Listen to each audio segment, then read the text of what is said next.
大家好，我是嘟嘟。大家好，我是彼得舅舅，欢迎大家回来我们的频道。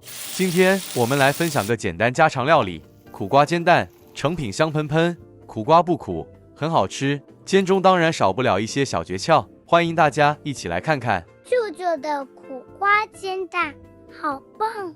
谢谢嘟嘟。苦瓜表层纹路开得比较不苦，这个重约500克，头尾去掉，再对半切开。接着用制汤匙将瓜瓤去掉，家庭式处理，瓜瓤不需用刀去除，那损耗太大了，可惜汤匙刮深一点，尽量将瓜瓤刮干净，这样也能减低苦瓜苦味。这瓜蒂比较硬，就不要了。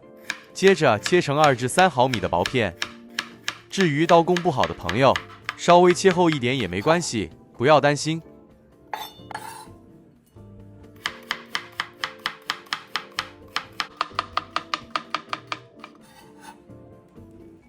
好了，全部都切好了。切好的苦瓜加入半小匙盐，再用手抓匀，抓至苦瓜有点微软就可以了。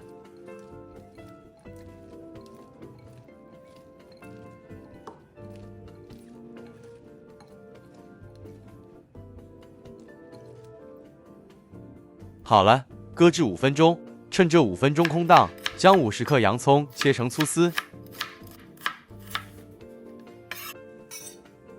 ，15克蒜瓣剁细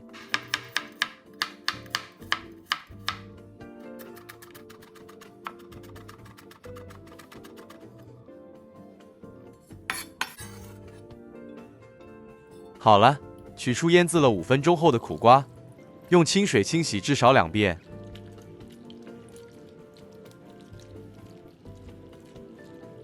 将水沥干，再加入第2遍清水。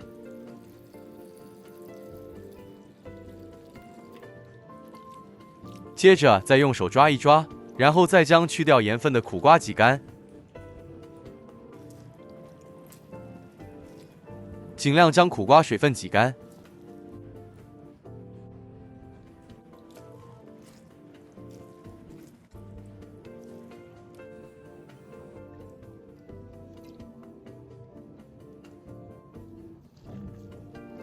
好了，挤干后的苦瓜搁置备用。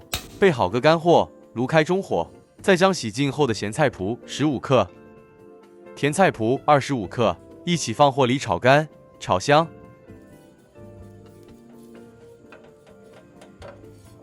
炒至菜脯溢出香气后，再加入少许食用油。油热后，将备好的蒜末倒入锅内，与菜脯一起爆香。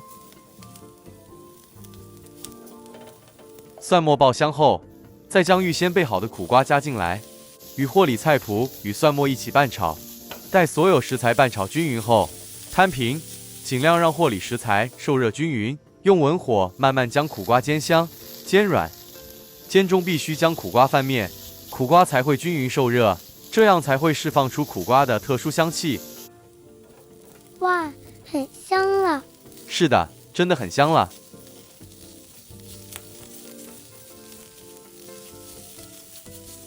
好了，这时候再将备好的洋葱加入，一起拌炒。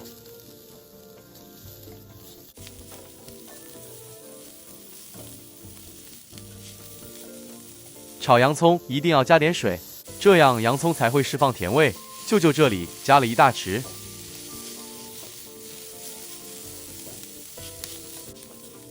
一直煎至食材局部微微焦即可熄火，将苦瓜搁置一旁待用。料理盆内敲入鸡蛋3个，半小匙玉米淀粉加入半小匙清水拌匀，鸡蛋加了点玉米淀粉，煎了会比较蓬松。最后再加入半小匙胡椒粉，1小匙生抽，然后全部一起打散。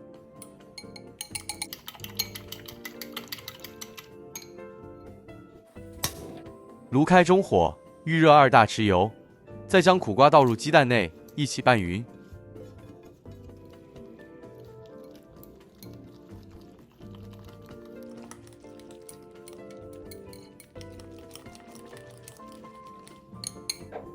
油热了，再将料理盆内食材一口气全部倒入，再将食材摊平，接着转文火。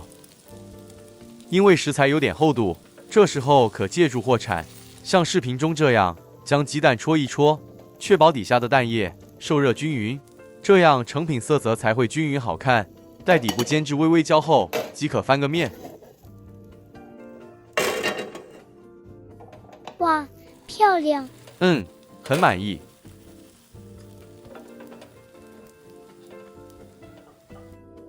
全程保持文火，煎至两面微焦即可离火。很美味的苦瓜煎蛋就完成了。看了就想吃。是的，这苦瓜煎蛋是舅舅的独家做法，很适合作为一般日常家常料理。调味料用的也不多，借助一点点咸与甜菜谱助力，成品带一点咸咸甜甜。这菜谱真的很到位，而且用的也不多，完全不会夺走苦瓜的特殊风味。苦瓜经过煎香，不会有加生问题。鸡蛋加了点玉米淀粉，口感蓬松，趁热享用，边还会有点酥脆呢。苦瓜煎蛋舅舅很推荐，希望大家可以找个时间试试，然后再告诉我们是否喜欢。我们下一支视频再见，大家再见。嗨，大家好，我是彼得舅舅，今天我们来煮个黄姜鸡饭。嘟嘟最喜欢舅舅煮的鸡饭了。好的，那舅舅会弄得不太辣，做法简易清香，大人小孩都可以接受，好不好？好的，那开始吧。首先备好一份这样的香料酱，这香料酱可以预先备好。30克小红葱，20克蒜瓣，洋葱1个，80至100克都行。新鲜红辣椒100克，喜欢辣口味的朋友可以加几条指天椒，或内倒入100克食用油。炉开中高火，再将备好，接着整齐排入一个较深的盘子内。这盘子必须可耐高温，因为会用它来蒸鸡肉。3片香兰叶剪成小段铺好，没有香兰叶的朋友只好省略，没关系。取出搁置了半小时后的鸡腿，加入1小匙半的盐，再次涂抹均匀。至于口味比较重的朋友，这盐可以加至2小时都行。这鸡肉加了盐处理后，更能完整调出鸡肉的甜味。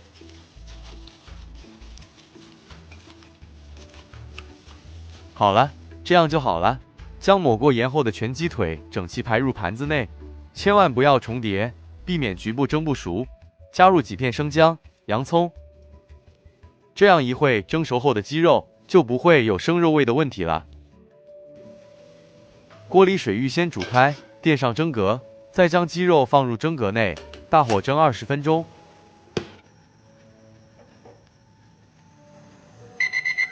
时间到，担心鸡肉不熟的朋友，可以用根筷子戳一戳鸡腿肉质较厚的部分，肉可刺穿，说明熟透。熄火，直接将鸡腿取出。哇，太香了！是的，在蒸熟后的鸡腿上涂上一层香料油，将鸡肉水分锁住。抹过香料油的鸡腿肉更香更嫩滑。好了，待降温后切块，接着开始来煮黄姜饭了。香米3杯，煮煨饭，舅舅一般会选用巴斯马蒂香米，清水清洗干净后沥干，再将蒸鸡时排出的水分倒出，这鸡汁特别香，用来煮米饭特别好。将鸡汁倒入量杯，再加入适量清水，1杯米对1杯水量，所以一共要备好3杯的水。将米倒入电饭锅内，加入3杯加了蒸鸡汁的水，喜欢米饭软一点，水可以。这也太好吃了啦！是的，大家喜欢这样的鸡饭做法吗？喜欢的话，请按个赞，然后分享出去吧。大家请记得订阅哦。对呀，订阅了，下次就不会错过舅舅的视频了。